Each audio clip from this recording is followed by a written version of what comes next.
El presidente de la República, Yamandu Orsi, llegó al predio de la Exposición Rural del Prado para participar del tradicional almuerzo anual con autoridades de la Asociación Rural del Uruguay. Más temprano, el primer mandatario participó en la apertura del evento llamado Mejores Prácticas en la cadena de suministro farmacéutico de Uruguay, organizado por Uruguay 21 y el Instituto Nacional de Logística, INALOG. En la actividad participaron la ministra de Salud Pública, Cristina Lustenberg, y la ministra de Industria, Energía y Minería, Fernanda Cardona.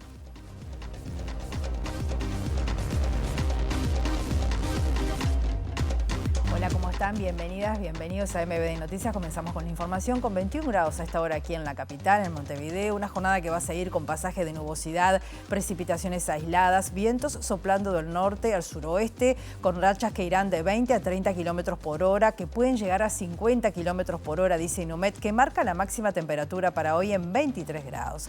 Estamos viendo las cámaras del Centro de Gestión de Movilidad de la Intendencia en Solís, entre Cerrito y 25 de mayo. Hasta las 18 horas hay carga y descarga.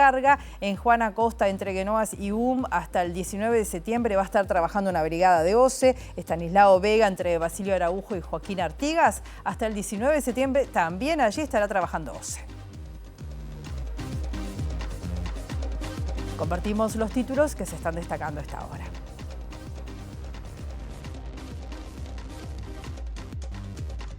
La directora del Instituto Nacional de Rehabilitación, Ana Juanche, destacó que no hay ninguna alarma ni ninguna situación divergente en relación con la cantidad de fugas de reclusos verificadas en los últimos meses. Se realizó ayer la primera reunión de la mesa de trabajo que convocó el gobierno con la sociedad civil para reforzar la respuesta a la violencia de género y en particular la violencia vicaria a raíz del lamentable suceso de la semana pasada. En el marco de la conmemoración del Día Mundial para la Prevención del Suicidio, la psicóloga e investigadora de la UDELAR, Cristina Larrobla, dijo a MBD Noticias que tanto a nivel estatal como social hay que redoblar los esfuerzos para combatir esta problemática. El ministro de Economía y Finanzas, Gabriel Ordóñez, señaló que las modificaciones al secreto bancario que se introdujeron en el presupuesto tienen el objetivo de atender recomendaciones de la OCDE que estaban pendientes desde hace años y que podrían generar perjuicios para el país. La ministra de Salud Pública, Cristina Lustenberg, reiteró el total respaldo del gobierno a la gestión del presidente de ACE, Álvaro Danza. La jerarca ratificó que no existe incompatibilidad para el ejercicio del cargo ni conjunción del interés público-privado pese a su trabajo en el sector mutual privado, como lo señalan varios informes jurídicos que solicitó el ministerio.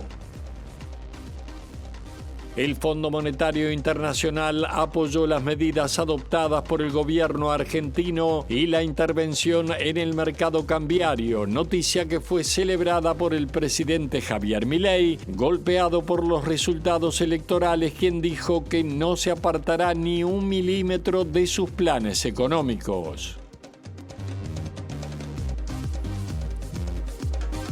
El ministro del Interior, Carlos Negro, compareció ante la Comisión Especial de Seguridad Pública y Convivencia del Senado, convocado por el senador Luis Alberto Heber del Partido Nacional. La citación fue realizada para pedirle explicaciones sobre las fugas de reclusos registradas en los últimos meses durante la actual administración.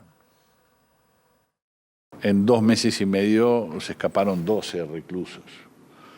Y uno, el último, a las 3 de la tarde. Del penal de Libertad.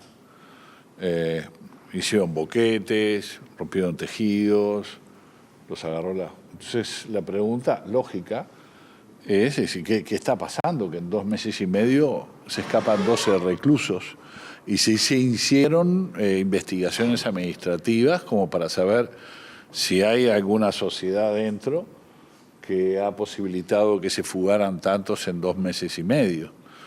Yo recuerdo que cuando yo fui ministro del Interior, apenas los primeros 2 meses el Frente Amplio me interpeló porque se había escapado uno y lo habíamos agarrado.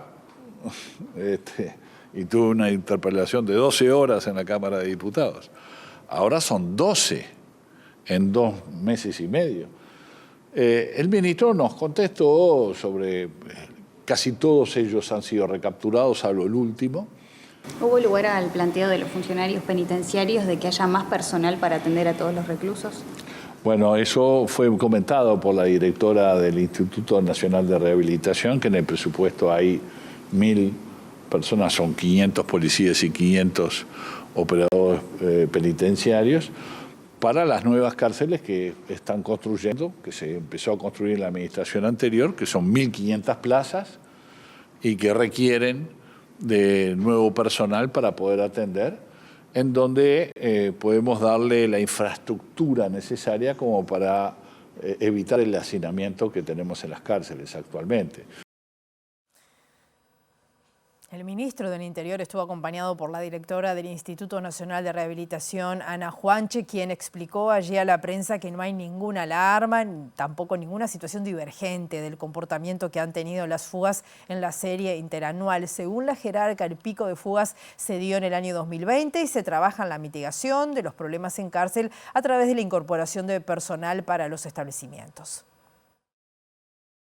No hay ninguna alarma ni ninguna situación divergente, digamos, del comportamiento que han tenido las fugas en la serie interanual.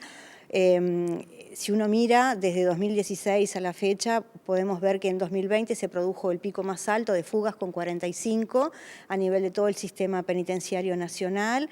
Las del año pasado fueron 18, este año vamos 16.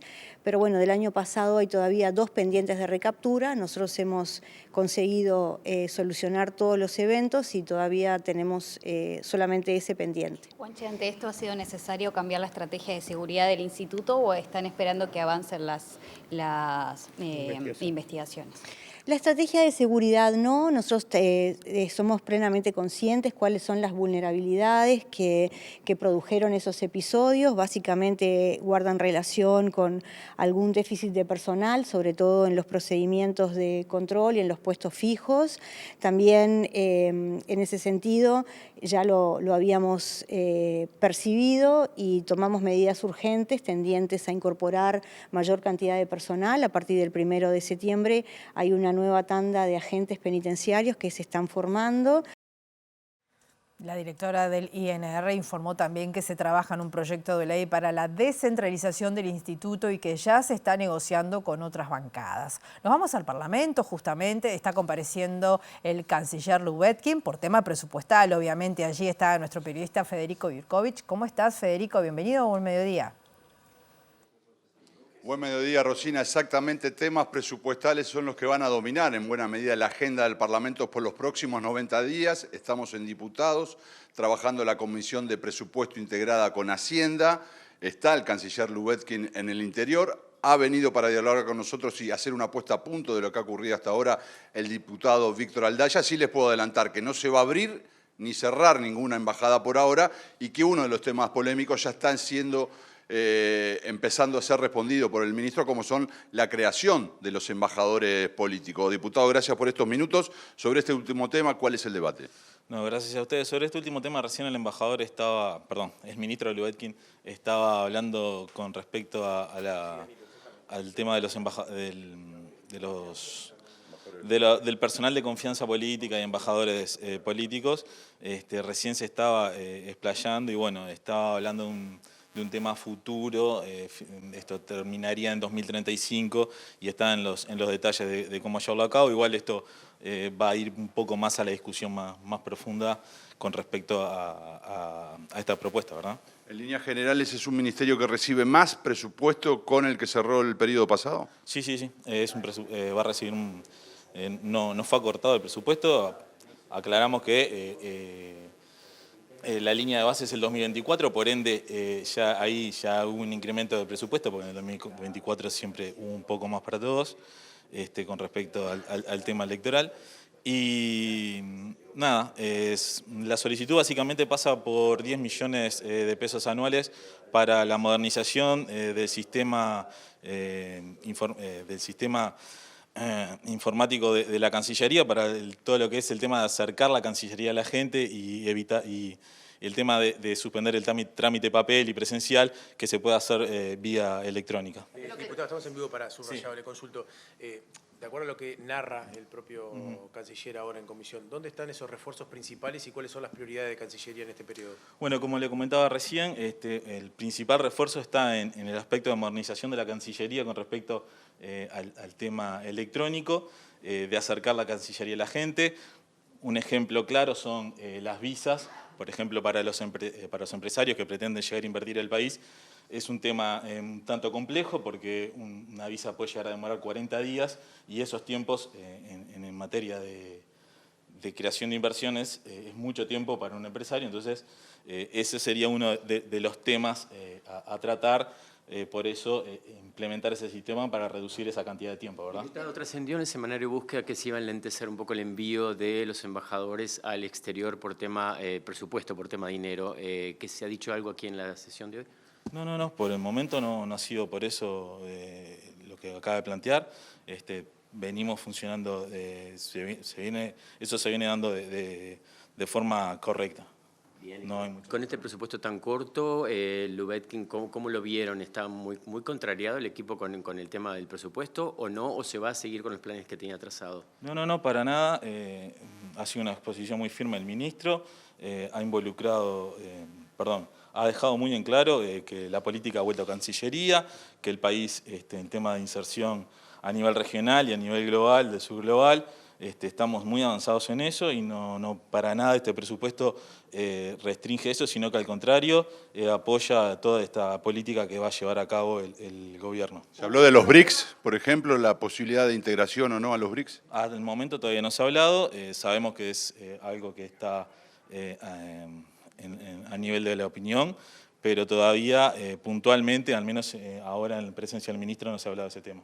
El problema es que se ha dado con los pasaportes, que se ha tenido que ir para atrás y que de alguna manera hay un compromiso de parte de Cancillería de resolverlo. ¿Está de alguna manera inserto dentro del presupuesto que se prevé? ¿Ha sido tema de consulta hasta ahora? Hasta el momento no ha sido tema de consulta, eso ya ha sido un tema resuelto por Cancillería, si bien, bueno, como todos sabemos, es un tema a discutir, porque bueno, no hay una única biblioteca con respecto al tema, pero por ahora no le han preguntado eso puntualmente al ministro, no ha sido parte del debate. Bueno, estamos viendo al diputado del Frente Amplio, Víctor Aldaya, haciendo una especie de resumen de lo que ha sido hasta ahora la comparecencia de las principales autoridades de Cancillería en la comisión que está analizando el presupuesto. Vamos a volver al tema de la comparecencia del ministro del Interior en Parlamento. El senador Andrés Ojeda, del Partido Colorado, le consultó al ministro del Interior, Carlos Negro, por la no aplicación de la alerta Amber en el caso de violencia vicaria sucedido en Soriano el pasado viernes. Ojeda aseguró que Negro se comprometió a poner en marcha la implementación de la alerta, aunque destacó que según el ministerio no habría aplicado en ese caso. Ante la cercanía con la ocurrencia de hechos quizá de los más conmocionantes que hemos tenido que vivir en muchísimo tiempo, este caso de estos niños que han paralizado el país y con razón de así ocurrir, le hicimos algunas preguntas vinculadas sobre todo a la aplicación del alerta Amber, del protocolo Amber, y el ministro nos comunicó que efectivamente estaba firmando ahora el decreto reglamentario, el decreto para empezar a implementarlo, pero hizo la salvedad de que el alerta Amber no hubiese aplicado para este caso, porque solamente aplica para casos, según él entiende, de ausencia de niños. En este caso se sabía la razón de la ausencia y justamente era un delito flagrante, en este caso de haberlos secuestrado a los niños, por lo cual no hubiera sido un caso en atención a lo que el Ministerio entiende de aplicación de la alerta Amber, lo cual es al menos discutible o deberíamos rever entonces cuál es el objeto de la alerta Amber. Se realizó ayer la primera reunión de la mesa de trabajo que convocó el gobierno con la sociedad civil para reforzar la respuesta a la violencia de género y en particular la violencia vicaria a raíz del lamentable suceso de la semana pasada. Las autoridades escucharon los planteos de las representantes de las organizaciones y de las feministas autoconvocadas y se comprometieron a trabajar de manera interinstitucional para dar respuesta en el menor tiempo posible, según indicó la directora del Instituto Nacional de las Mujeres, Mónica Xavier. Coincidimos en la preocupación y en que hay que hacer más cosas en la sociedad y que hay que ver de qué forma el presupuesto, que tiene restricciones, puede fortalecer alguno de los mecanismos de la respuesta que necesitamos dar en estas situaciones de violencia que un día sí y otro también están lamentablemente presentes. ¿En qué aspecto se puede mejorar? La interinstitucionalidad es clave. Por eso la ley prevé un consejo consultivo donde hay 14 organismos y la sociedad civil está incorporada. Es cierto que los últimos hechos nos han conmovido a todas y a todos, y todos sentimos la necesidad de decir hay más cosas que se deben poder hacer. Y esto no es inexorable. La violencia se puede mitigar, la violencia se puede prevenir. Puede no existir situaciones como las que acabamos de ver de violencia vicaria o de femicidios. Entonces, es un tema estructural, es un tema complejo, las cosas no van a salir de un día para el otro. Así tengamos un plan estructurado, lamentablemente estas cosas pueden seguir ocurriendo, pero sí, sin duda, vamos a mitigarlas, vamos a reducirlas y necesitamos una sociedad con una mucha mejor convivencia, una sociedad que se cuide, ¿no? Porque también nosotros todos tenemos un autocuidado y que cuide a sus entornos. Por la sociedad civil participaron de este encuentro Natalia Fernández y Raquel Hernández de la Red Uruguaya contra la Violencia Doméstica y Sexual y las integrantes de la Red de Feministas Autoconvocadas, Soledad González y Valeria Cayano. González, quien ejerció la vocería desde la sociedad civil, dijo que la propuesta de trabajo es revisar todo el sistema de respuesta de manera integral y absoluta en todas las instituciones que tienen responsabilidad en la atención, prevención, reparación y acceso a la justicia. Ninguna medida va a solucionar todos los problemas de violencia que sufren las infancias y las mujeres. Ninguna por sí solo va a solucionar el problema, o achicarlo por lo menos, ¿no? Solución no sé si tiene, pero sí disminuir por lo menos las dramáticas consecuencias que tiene, no solo en los casos más graves donde se termina con la vida, sino también en mujeres y infancias que viven en permanente sufrimiento cotidiano, ¿no? Y que no hay acciones para poderlas captar en algunos casos, o a veces cuando se acercan a algún dispositivo, sea cual sea, son expulsadas o en realidad no las invita a seguir adelante por un camino de sanación. Lo que queremos no es discutir ninguna gran teoría, queremos que se tomen medidas concretas para mejorar el resultado. El resultado es en función de quien lo necesita. Y ahí la compartimentación, por ejemplo, de las respuestas es un problema, ¿no? O sea, que vos tenés que pasar por varios mostradores. O sea, hay innumerables cantidades de problemas a la hora de quienes necesitan respuestas y protección del Estado, esta sea eficiente y oportuna, que es lo que venimos a plantear. Queremos, y nosotras vinimos con una absoluta voluntad de trabajo, en el sentido de no es para buscar culpables, no es para reclamar que fulano hace mal o hace, sino decir, podemos empezar a revisar esto, contando con la buena voluntad de todas las partes, poniendo todo lo que se tiene y tratando de exprimir todos los recursos lo más que se pueda para llegar a la mayor cantidad de personas que se puedan, que requieran atención. El director nacional de Desarrollo Social, Nicolás Laza, dijo que el Ministerio de Desarrollo Social instaló un equipo especial de atención en materia de salud mental que trabaja con distintos programas de la cartera en políticas de prevención. Laza dijo que la salud mental es una prioridad, que su abordaje no tiene una única forma de mirarse ni se soluciona con más dispositivos de atención o más medicamentos y que se necesita ahora construir una sociedad que brinde soluciones para que haya menos sufrimiento. Nosotros instalamos un equipo de salud mental para poder tener una mirada transversal. Ahora instalamos espacios de reflexión, de acompañamiento, de comunidades para crecer, digamos, para poder vincularnos con las mujeres referentes de crianza, que muchas veces crían solas, que se enfrentan a un montón de situaciones que estresan, que ponen al límite y que, bueno, ahí va a estar el Ministerio también acompañando, protegiendo las infancias, protegiendo a estas madres o a estas abuelas, en definitiva, que están bajo el cuidado de estos gurises y gurisas. Abordar, prevenir el suicidio es trabajar, hay una correlación muy fuerte entre tasas de desempleo elevadas y tasas de suicidio elevadas. Hay algunos departamentos del interior del país en donde esto coincide. Entonces, ahí algún tipo de correlación hay, ¿no? Si uno está inseguro, si uno está estresado porque no sabe si va a tener trabajo, cómo va a poder alimentar a sus gurises, y eso muchas veces estas ideas suicidas empiezan a aparecer, bueno, nosotros tenemos parte de trabajar en prevención de suicidio, es trabajar sobre todas estas condiciones, sobre todos estos determinantes sociales de la salud que implican fortalecer las políticas de empleo, la política salarial, es decir, que la gente no viva todo el tiempo con el agua al cuello. Esta tarde en el piso 7 del Ministerio de Desarrollo Social se realizará una jornada de reflexión sobre la prevención del suicidio y cómo transitar el duelo. La organizan la Comisión Nacional Honoraria de Prevención del Suicidio, instituciones educativas y organizaciones sociales. En el marco de la conmemoración del Día Mundial para la Prevención del Suicidio, la psicóloga e investigadora del UDELAR, Cristina Larrobra, dijo a MBD Noticias que tanto a nivel estatal como social hay que redoblar los esfuerzos para combatir esta problemática. La experta abogó por el diálogo con las personas para poder identificar posibles conductas suicidas.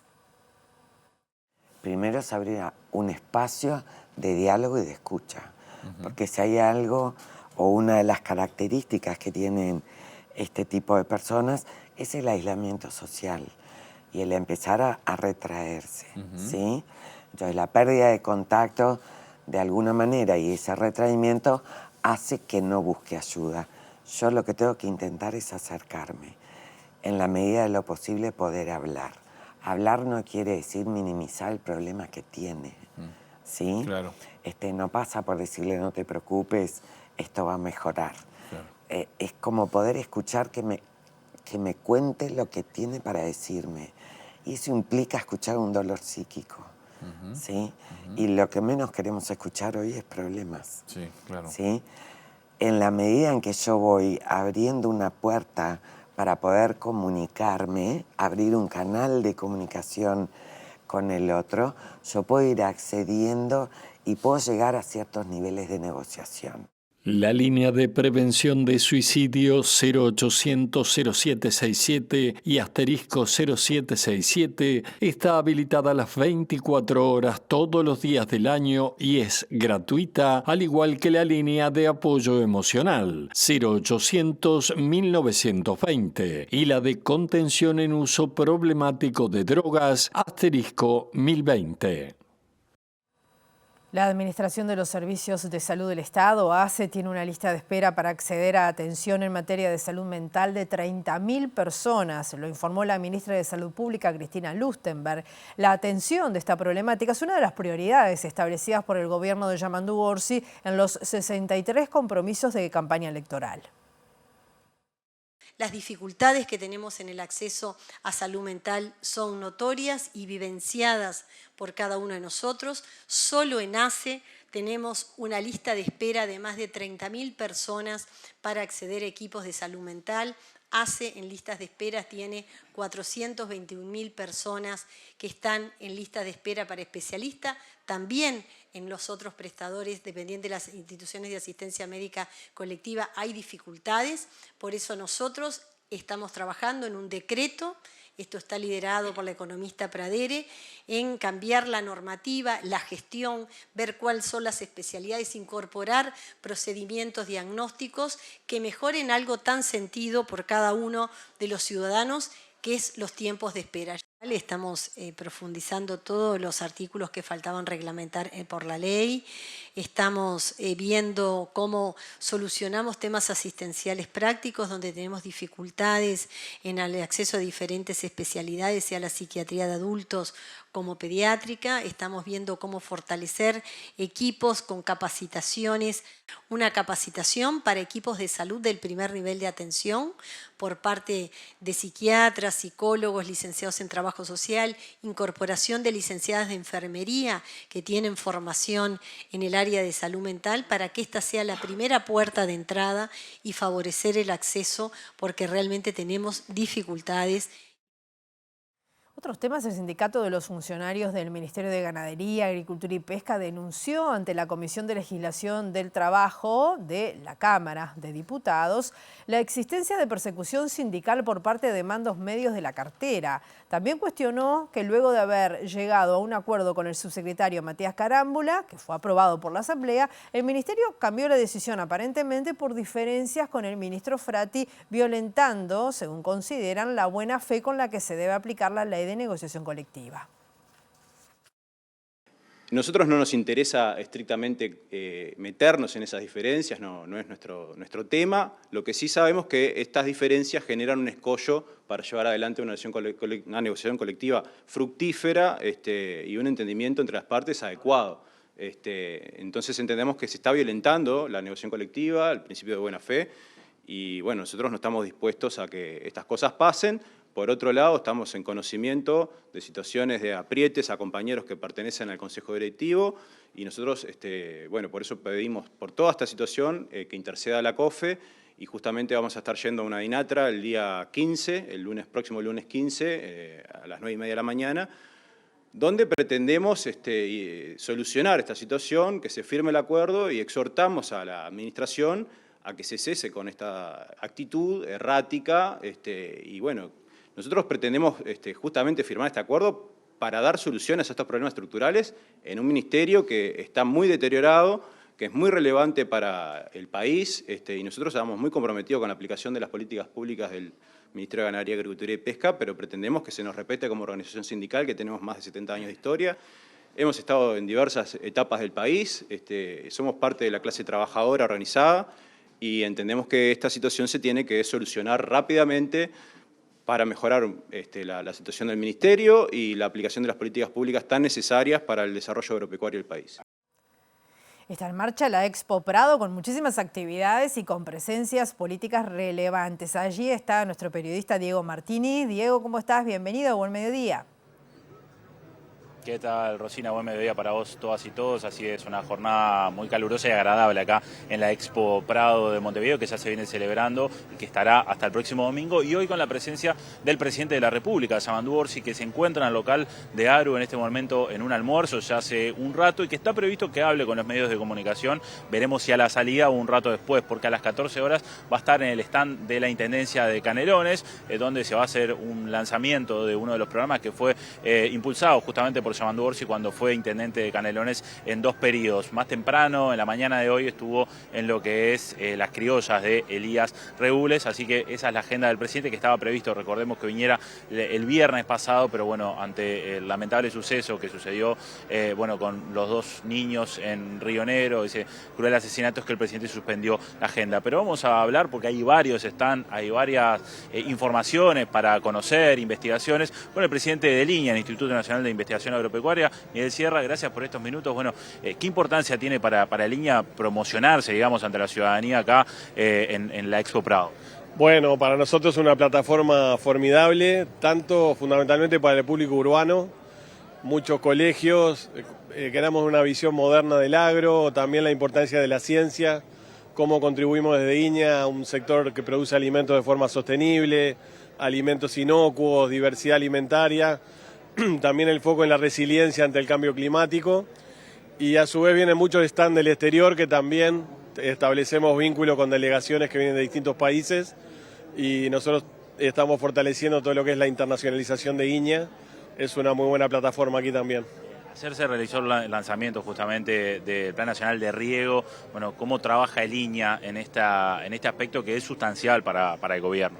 Bueno, para nosotros es una prioridad, ya lo hemos hablado con el ministro Frati, él ha puesto 3 grandes ejes, el Procría, que hace referencia a la tasa de procreo bovina, el tema de la garrapata en salud animal y el tema de riego. Nosotros vamos a jugar fuerte en los 3, tenemos técnicos muy capacitados para ello y ya quedamos con Bertoni, que es el que está haciendo el puente con el Ministerio de Ganadería, Agricultura y Pesca en riego, de coordinar una reunión con Tabaré Aguerre, que va a ser la coordinación técnica. Ya próximamente el lunes que viene ya vamos a tener una reunión de los técnicos de Liña con esta nueva conducción y nos parece que es central y ese abordaje integral interministerial, dependiendo de Corporación Nacional para el Desarrollo, nos parece que es una muy buena movida.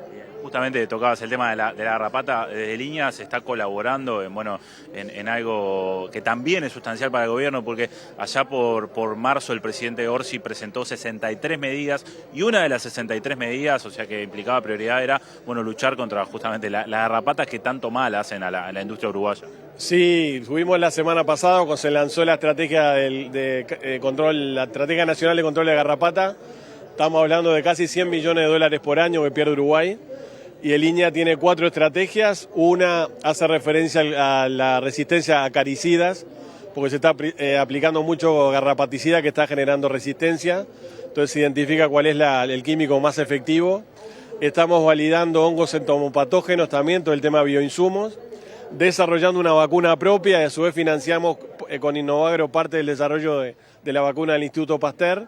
Y por último estamos trabajando edición génica, que probablemente en 2030 vamos a tener una solución a ese nivel. Miguel, muchas gracias. Encantado, un gusto. Bien.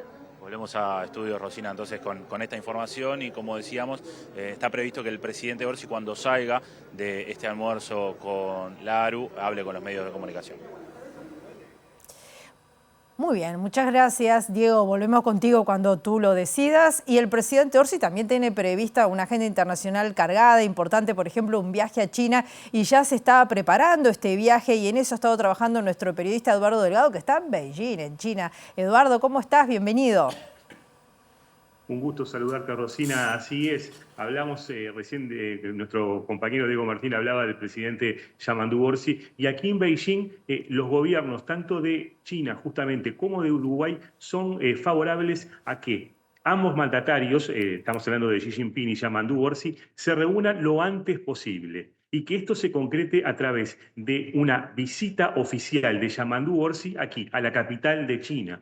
La intención es que sea en el primer semestre del próximo año. Y en el caso de concretarse, sería un cambio importante respecto a lo que hicieron otros presidentes uruguayos, que en general hicieron una visita a China ya bien avanzado sus respectivos gobiernos, sus respectivas gestiones. Tanto Orsi como su entorno entienden que visitar China en el primer tramo de su gobierno sería muy importante para fortalecer la relación bilateral, la que consideran que atraviesa un momento excelente, pero además sería la posibilidad de generar nuevos acuerdos y lograr en este periodo de 4 años que le quedaría por delante justamente más avances aún en la relación bilateral con China, que hay que recordar es el principal socio comercial de Uruguay desde hace más de 10 años. También señalar que Orsi, como intendente de Canelones, tuvo una fluida relación con China, que incluyó, entre otros aspectos, acuerdos de hermanamiento con algunas ciudades de este país. Que se concrete esta visita oficial depende en gran medida, según me comentaron diversas fuentes diplomáticas, de la agenda del propio presidente de China, Xi Jinping. En general, el gobierno chino prevé un número acotado de visitas presidenciales por año. La idea es que una de ellas sea la del uruguayo Yamandu Orsi. Pero bueno, el contexto internacional puede hacer que esto varíe, en especial lo que ocurre tanto en zonas de Asia como de Europa. Entonces, esto es lo que puede hacer que se concrete o no esta visita de Orsi en los primeros 6 meses del año próximo. Hay que agregarte, Rosina, que para el gobierno chino las visitas de alto nivel son una señal de buena salud en la relación bilateral con diferentes países. Y esto es algo que el gobierno uruguayo ha interpretado muy rápidamente. Comentarte que en lo que va justamente del gobierno que asumió en marzo pasado, ya han estado en China, entre otras autoridades, los ministros de Relaciones Exteriores, Mario Lubetkin, de Ganadería, Agricultura y Pesca, Alfredo Frati, y lo hará dentro de unos días la ministra de Defensa, Sandra Lasso. En este momento, aquí en China, hay diferentes delegaciones de organismos uruguayos. Entre ellas hay una delegación de comunicación de la propia Presidencia de la República, hay autoridades también de Canal 5, está el senador del Frente Amplio, Nicolás Viera, está recién llegado, arribado hace unas horas aquí a Beijing, el presidente del Instituto Nacional de Carnes, estamos hablando de Gastón Escayola, que también prevé una intensa agenda de reuniones con frigoríficos, con empresarios y con autoridades gubernamentales de China. Sumarte además a esto de que en relación a esta visita, la posibilidad de esta visita de Orsi en los primeros 6 meses del año próximo, están trabajando tanto las cancillerías de China y de Uruguay, las embajadas de cada país, son los principales actores en búsqueda de que esta posibilidad se concrete. Hace unas semanas atrás, a inicios de agosto, el embajador de China en Uruguay, Wang Yazong, adelantó la posibilidad de que en el primer año de mandato de Orsi viajara a China, se lo comentó a MBD Noticias en una actividad pública de la Embajada de China. Pero en las últimas semanas esto ha tomado más relevancia, más importancia. Y además a esto se suma el Senado aprobó la venia para el nuevo embajador uruguayo aquí en China. Estamos hablando de Aníbal Cabral, que es un funcionario diplomático de carrera, de destacada carrera. Entre sus destinos como embajador estuvo nada menos que Rusia y que en México. Es una figura muy bien vista por la experiencia, los destinos que ha tenido, los cargos que ha tenido dentro de la propia Cancillería, habiendo sido director de diversos sectores justamente del Ministerio de Relaciones Exteriores, y nada más a suplir a Fernando Lugris, quien estuvo nada menos que 10 China en Uruguay, y bueno, que ha sido muy valorada su gestión por los diferentes gobiernos y partidos políticos de Uruguay. Así que las novedades son estas desde aquí, desde ya la noche del inicio del jueves aquí en Beijing, y miércoles allí en Montevideo. Esperemos a ver en las próximas semanas si hay novedades respecto a la concreción o no de esta visita oficial de Yamandu Orsi a Beijing. Muchas gracias, Eduardo, por este reporte tan valioso. Hacemos una pausa y volvemos en algunos minutos. Segundo bloque de MBD Noticias. Continuamos con información con 21 grados a esta hora aquí en la capital, en Montevideo. El diputado Amin Nifuri del Partido Nacional dijo que son varias las ilegalidades e inconstitucionalidades que se verifican en el caso del presidente de ACE, Álvaro Danza, quien simultáneamente desempeña trabajos en el sector mutual privado. El legislador habló de un informe jurídico elaborado por el constitucionalista Augusto Durán Martínez, que establece la incompatibilidad para el ejercicio del cargo, pero adelantó que existen otros documentos en el mismo sentido. Primero, nosotros acá venimos paso a paso y trabajando responsablemente. Nosotros no nos apuramos, nos vamos haciendo de distintos informes jurídicos que son contundentes, porque no es agarrado de los pelos una cosa sola, son varias ilegalidades e inconstitucionalidades del presidente de ACE. Vamos paso a paso, esperemos que lleguen los informes. También vamos a pedir un informe cuando esté integrado en su totalidad, algún informe de la JUTEP al respecto, y bueno, y en la medida de esas respuestas iremos viendo los pasos que vamos llevando adelante con el diputado. ¿Cómo está la situación en el servicio civil? ¿Se sabe algo de eso? Bueno, no, en ese caso no lo hemos tenido en cuenta todavía, pero no descartamos pedir informe a los distintos lugares. La ministra de Salud Pública, Cristina Lustenberg, reiteró el total respaldo del gobierno a la gestión que desarrolla el presidente de ACE, Álvaro Danza. La jerarca ratificó que no existe incompatibilidad para el ejercicio del cargo ni conjunción del interés público-privado, pese a su trabajo en el sector mutual privado, como lo señalan varios informes jurídicos que solicitó el Ministerio. Creo que son informes claros. El estudio y el doctor Del Piazzo, creo que su trayectoria y su formación en Derecho Administrativo lo avala. El informe jurídico del MSP hemos tratado de ser y tiene todo el respaldo político de nuestro lugar que hoy ocupamos para decir que en esto no hay conjunción de intereses hasta que otro informe podamos analizarlo. Lo que más nos interesa es que hace que llamativamente, siempre está en la discusión pública y quizás no por resolver los problemas que sí hoy está abocado el doctor Danza. El gerente general tiene una dedicación full time, y yo sí le aseguro a la ciudadanía que el doctor Álvaro Danza tiene una dedicación casi full time para resolver los 421.000 tiempos de espera que tiene todavía pacientes y usuarios de ACE, en la descentralización de ACE, en los 330 niños que nos encontramos los primeros días de marzo en lista de espera para ser operados de una catarata, de un estrabismo, para ver cómo se pueden resolver el SAME 105 y la atención tiempo dependiente, cómo se puede fortalecer, y ha recorrido casi todos los lugares del país. Así que Eso es lo que hoy nos tiene que abocar y estaremos con nuestras funciones que hoy tenemos de ser ministra para todos los ciudadanos del país, estar muy atentos a cualquier observación que se pueda hacer, pero al día de hoy ratificamos la actuación del doctor Danza al frente del directorio de ASI. La directora del Instituto Nacional de Rehabilitación, Ana Juanche, confirmó que en el correr del año próximo se van a inaugurar 3 nuevas unidades penitenciarias que fueron iniciadas en la anterior administración y que generan unas 1.500 nuevas plazas para personas privadas de libertad. La jerarca indicó que el INR aspiraba a una cifra mayor de operadores penitenciarios y policías para trabajo en las cárceles que la que finalmente fue incorporada en el presupuesto, pero confían en aumentar la dotación en futuras rendiciones de cuentas. 1.000 nuevos funcionarios a partir de la Ley de Presupuesto Nacional. Nosotros habíamos hecho una estimación un poco superior a esa. Entendemos que tenemos nuevas posibilidades a partir de las sucesivas leyes de rendición de cuentas para poder corregir y para poder seguir aumentando la dotación necesaria. ¿Hay desafíos a nivel de infraestructura? ¿Se plantea algún cambio en ese sentido? Sí, hay desafíos múltiples.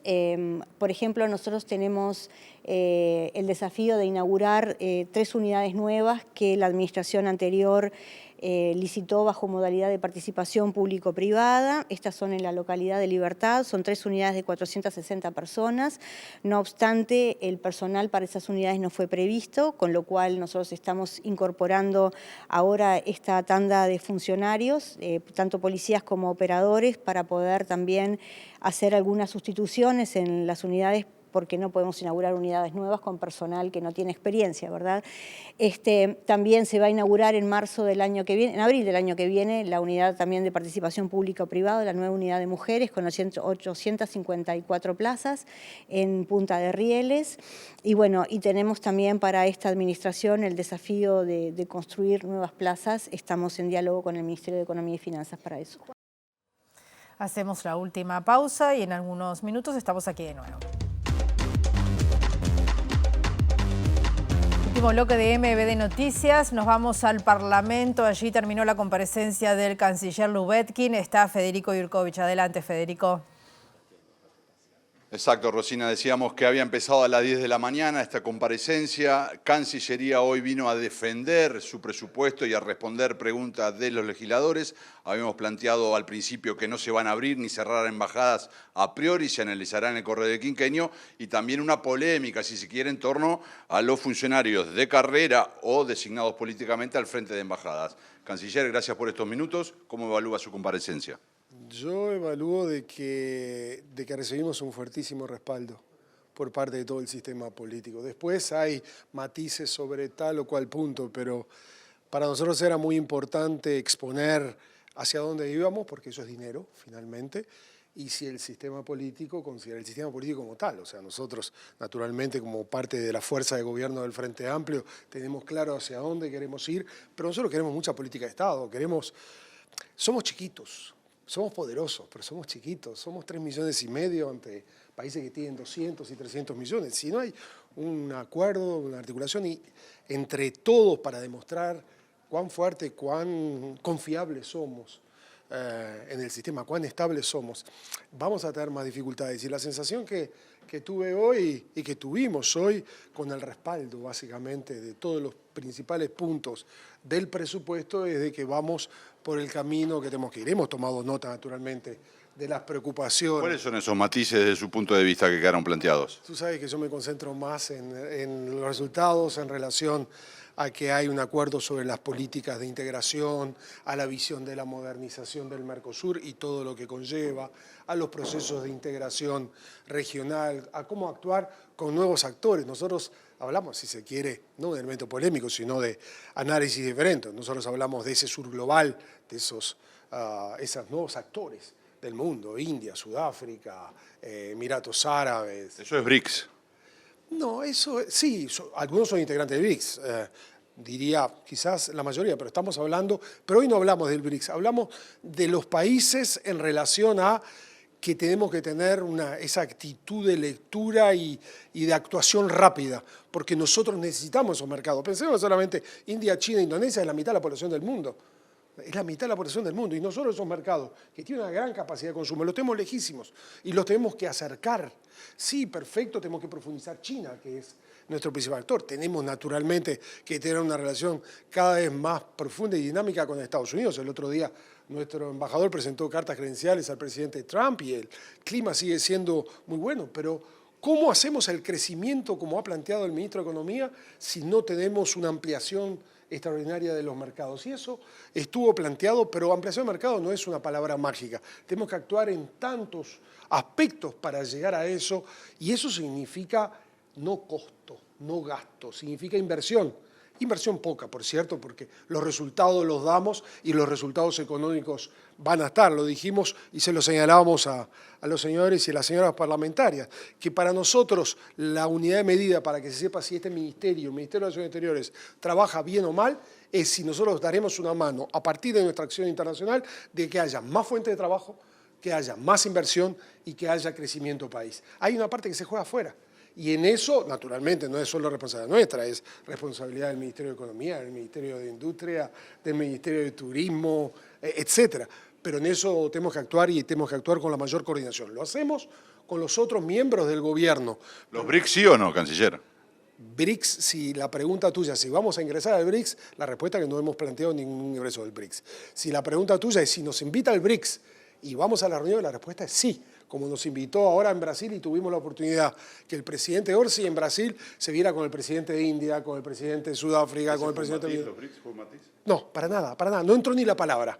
Lo que entró eran los conceptos, ¿correcto? Los conceptos de la integración, los conceptos del crecimiento, la demostración de la tangibilidad de lo que hacemos es inversión para tener resultados. Y en eso yo creo que hay una fuerte sinergia. Naturalmente también, y en los temas de la inmigración nuestra, cuando hablábamos de que somos 4 millones y que tenemos que mejorar más toda la política consular y tenemos que modernizarla, etcétera, eso también fue un tema que siento que recibimos un fuerte respaldo y se notará cuando llegue la hora de la votación. Ministro, ¿se habló sobre la posibilidad de este acuerdo inminente que parece ser entre la Unión Europea y el Mercosur?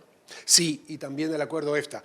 Pero lo que hicimos fue más que nada aclarar un conjunto de confusiones que se habían dado, porque a un cierto punto por allí se señaló de que un documento que sacó la Unión Europea recientemente para desbloquear su diálogo interno con países que no estaban totalmente convencidos de lo positivo, como te decimos nosotros, del acuerdo entre la Unión Europea y el Mercosur, modificaba el acuerdo base. El acuerdo base ya está acordado, ahora hay que firmarlo, ahora hay que hacer el procedimiento por el cual el Consejo de la Unión Europea, o sea, los primeros ministros de la Unión Europea lo aprueban y lo aprueba el Parlamento Europeo. De este lado estamos todos en la misma línea, queremos que se apruebe. Y un elemento bien interesante, porque lo había escuchado el otro día y lo pregunté hoy a los señores parlamentarios, que sería muy bonito que a la hora, ojalá, como dicen los europeos y como queremos nosotros, que antes que termine este año se firme el acuerdo en la reunión del Mercosur en Brasil,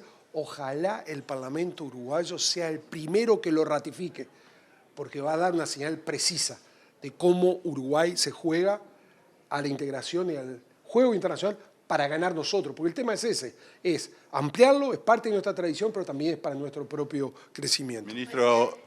Recién hablaban de que una de las preguntas que se hizo iba en torno a las visas para los empresarios que buscan venir a invertir en Uruguay, que a veces los tiempos son muy dilatados para los tiempos que manejan ellos. ¿Ese fue uno de los puntos? ¿Existe preocupación o va a haber cambios en ese sentido? Exacto, porque de hecho la única contribución extraordinaria que hemos solicitado, la única, es la modernización de la Cancillería. O sea, nosotros...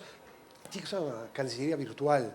Tenemos que tener la capacidad del consulado de sacar mucho papel, además tenemos que ayudar al medio ambiente y reducir el papel como tal, pero al mismo tiempo nosotros estamos necesitando absolutamente que un proceso de informatización real ayude en todos los terrenos, incluido lo de las visas, incluido de toda la documentación de los uruguayos que están en el exterior, que sufren muchas veces porque todo hay que hacerlo por papel, a una embajada, hay lugares donde no tenemos embajada, Pensemos, lo estábamos hablando con los parlamentarios, pensemos en niños que nacen en lugares donde no tenemos embajada y que es necesario que se presente una embajada y que tengan la documentación original. Miren si podríamos mejorarlo, si tuviéramos otro nivel de tecnificación que es necesario, lo tienen todas las cancillerías. Y además, porque nosotros tenemos que trabajar mejor con los funcionarios nuestros que están en el exterior y que tienen que ser parte de nuestro equipo.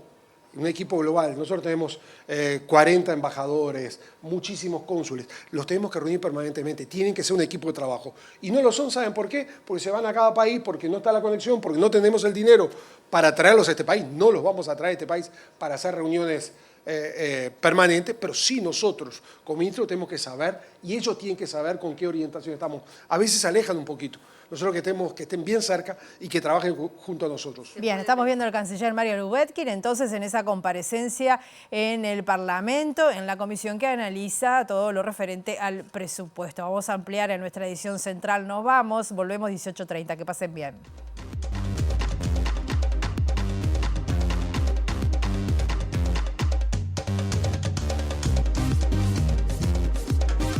La directora del Instituto Nacional de Rehabilitación, Ana Juanche, destacó que no hay ninguna alarma ni ninguna situación divergente en relación con la cantidad de fugas de reclusos verificadas en los últimos meses.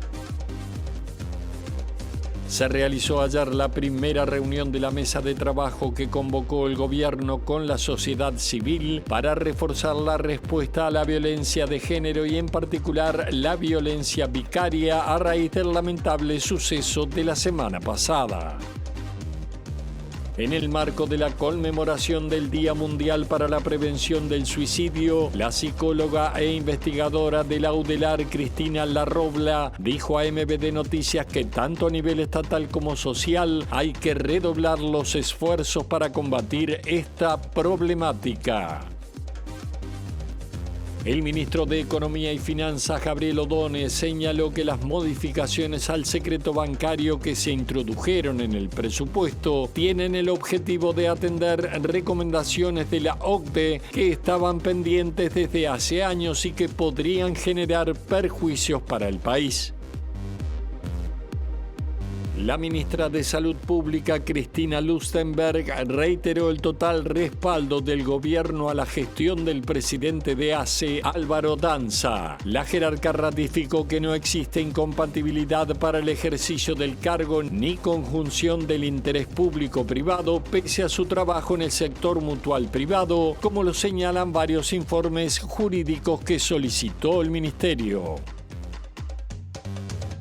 El Fondo Monetario Internacional apoyó las medidas adoptadas por el gobierno argentino y la intervención en el mercado cambiario, noticia que fue celebrada por el presidente Javier Milei, golpeado por los resultados electorales, quien dijo que no se apartará ni un milímetro de sus planes económicos.